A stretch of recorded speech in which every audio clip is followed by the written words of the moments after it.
With that being said, we're gonna move into our next game with the Giants versus the Vikings. Giants almost came away with the win, but they came up short, 24-27, and they fought a really good game. And with this game, I think what you can take away with this is Daniel Jones. I think he played great football. He was making a lot of great passes, a lot of good positive things leading into the playoffs.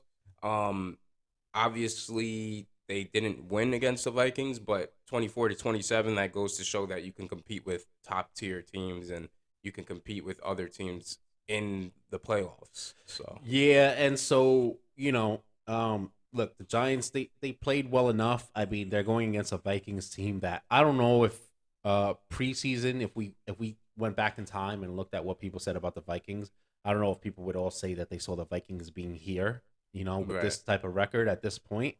That being said, they've played great all season. Their record reflects that. The Giants are a team that certainly surprised a lot of people. I think they overachieved in terms of expectations. And this was a game that, you know, I thought they could win, but I didn't necessarily expect them to win. So losing a close one, it's not surprising, but it's almost like I don't know, almost like a moral victory that they were barely, Close enough. they were just short.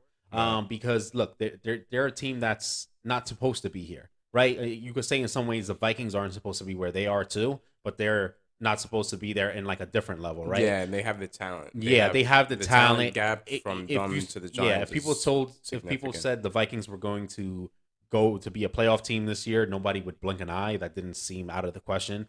Them being as good as they are is the where they're at. The Giants are kind of, you know, the tier below that where they were expected not to make the playoffs. Now they're looking like a playoff team, and so in terms of the overall current structure and feel around both of these football teams, it just seems like the Giants are at this moment in time just one tier underneath the this Vikings team.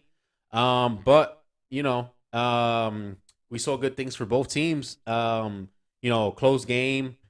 Kirk Cousins able to pull out a win. Sometimes he doesn't get to do that. We see him kind of fold a little bit sometimes.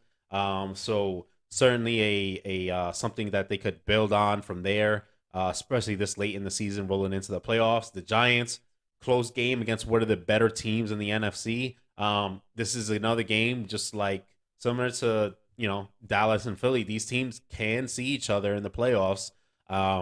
If you're the Giants, you can sit there and say, "Hey, we just played these guys. It was a close game. We could go out there. We could do a little bit better, and we could get the win." And if you're the Vikings, you could say, "Hey, we beat these guys in a close game. Let's play better. We should be able to beat them more easily." So, depending on how you look at it, you could draw some positives either way. That being said, for the Vikings, this is more a good win in terms of seeding, Yeah. right? This keeps them in contention for that number one overall seed. They pretty much locked up their division at this point, so it doesn't matter for that. But it does matter in terms of seeding for the Giants. Um, the loss isn't the greatest thing, but if they win this coming week, They're in. against the Colts, they're in the playoffs, Yeah. which is a huge win for a team that was so far back in terms of talent, putting the pieces together, and just running like a well-oiled machine and a good organization. So, yeah, the results of this game were that probably status quo for each team. They're both kind of still building at the same pace as they were before this game. And we'll probably be able to see both of these teams, certainly the Vikings, but probably the Giants as well, in the playoffs. And now it's just about getting into a rhythm, playing your best football as you head into the postseason to try to make a run. Yeah.